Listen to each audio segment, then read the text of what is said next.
welcome back to my channel, Flamingo Homeschool. I'm Angela. Thank you so much for joining me here today.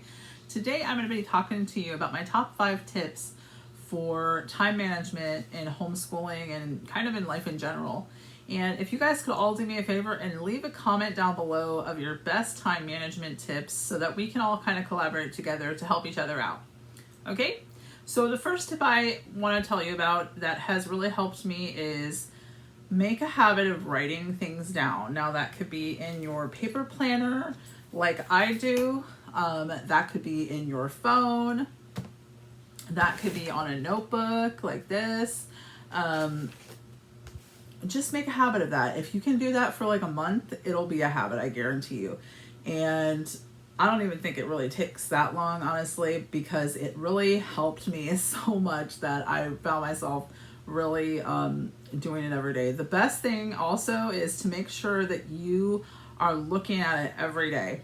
If you can write it down and look at it every day, that will really help, I promise you. So, and I'm talking about just anything in general, like doctor's appointments or the library books have to be returned at this day. I'm not necessarily talking about your lesson planning per se, although I do keep that in my paper planner as well, but I do reverse planning. And if you want to know more about that, just let me know in the comments below and I'll try to make a video about that as well. So that really helped me to kind of keep on track of where I want, things that I want to make sure we do, things that I know are due, like library books. And if I want to plan a library day every week, then I need to write it down so that I know, okay, Thursdays we're going to the library every week. And that way I don't get to Thursday and be like, oh yeah, we were going to go to the library today, but now we don't have time, or something like that.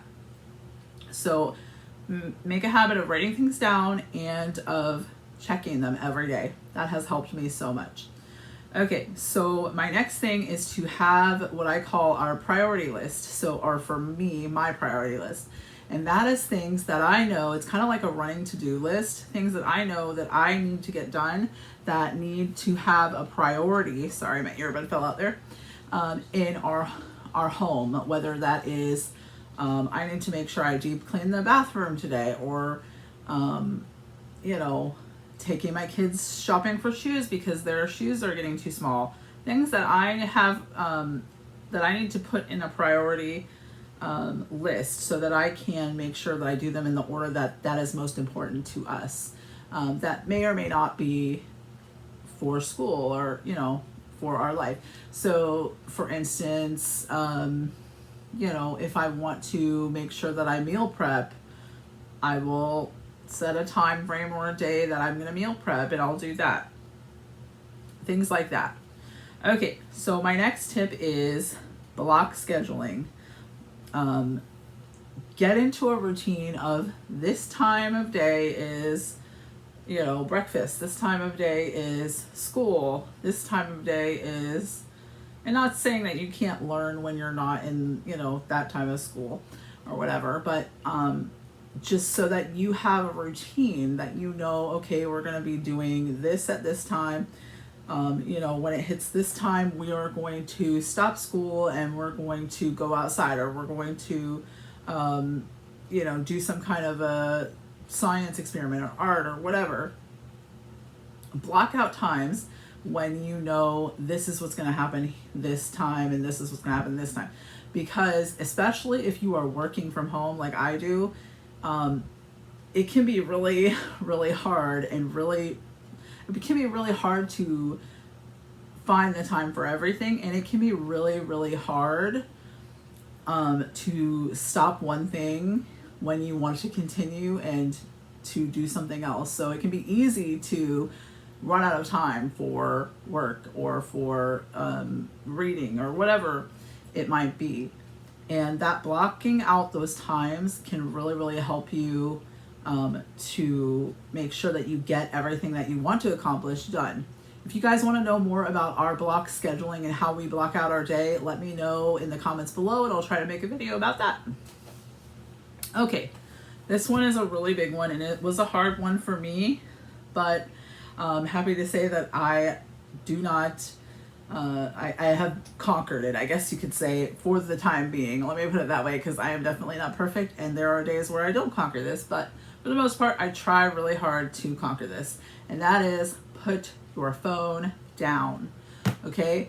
If you are constantly using apps on your phone or doing things on your phone, and what I like to call time suckers, they can turn into 5 seconds, or 5 minute break can turn into an hour, and you're like, oh my gosh, I've been scrolling Instagram for an hour, and now that there's an hour of your life that's just gone. So I try to limit, especially during the day, when we are doing school, or when I am working, or when I am doing things that I know I need to get done. I try to limit that time. I try not to check my phone in the morning until later on. That way, I have accomplished some things before I even get on there, because otherwise I will find myself, and this is me personally, maybe not everybody has this problem, but when I go on there and I just end up losing time, I lose track of time, and I've lost, oh my gosh, it's been 30 minutes and I've been looking on Facebook or whatever. Especially during school, I try to make sure that my phone is not, being looked at, or not in the room usually. I have a watch that will alert me if someone is calling, and if it's somebody that I need to talk to, then I will do that. But most of the time it is something that can wait, or it's a message on Messenger or a text message that I don't need to return right that second. Or an email or something like that. So that helps me to just kind of glance and say, okay, that's not something that I need to take care of right now, or, oh, that's my husband calling, maybe I should get this just in case, to make sure everything's okay, or whatever. So that is one of the big hardest things that I've had to deal with, and that is something that I really feel like does suck our time away, and we can't get it back, guys. Okay. This one is also hard for me because I do have a son who's a pretty early riser, and so getting up before your kids, even if it's just 10 minutes, try to kind of scooch that time further and further before they get awake, so that you can have time for yourself, have time to calm down, to set up, to have your coffee or whatever, tea if you drink it, and get ready for that day, or have your quiet time in your Bible or whatever. Sometimes I don't have my quiet time in the morning. A lot of times I'll have it at night, but I will try to get up before my kids. That way I can kind of get myself ready for the day, as far as like prepare mentally, physically, get myself dressed, things like that. I personally feel better when I am dressed and ready to go. That does not happen every day. I'm not saying that, because there are a lot of days where I'm just like, we're having a pajama day. But when I do that, I feel better, and I have a lot more, I have an easier time during the day, where I feel more prepared, more awake, and I feel like I've had that, 5, 10, 15 minutes to myself, where I was able to just kind of breathe, relax, and think about things that I need to do during the day, pray, whatever I need to do. So that is another tip for you guys. And I know I said 5 tips, but I have a bonus tip for you guys also that really helps me, and that is meal planning and meal prepping, if you can. Now, I know it's not always possible.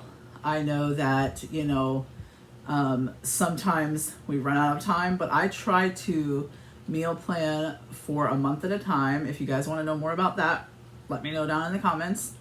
And I try to meal prep usually, now this time of year it gets harder, but I usually try to meal prep 1 day a week. I will try to take a couple of hours and meal prep for the week, because during the week it makes my life so much easier.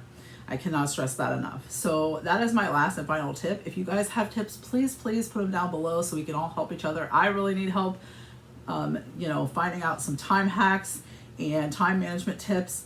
There might be something that that could really, really help me, and there's something that I know that could really, really help you. Let's help each other. That's the whole reason why I started this channel, was to really help other homeschooling moms get started and know that they can do this too, and to give them the advice that I wish I had when I started. So I hope this helps. I hope that you know that you are fully capable of teaching your children everything that they need to know. You are equipped by God. You can do this. If I can do this,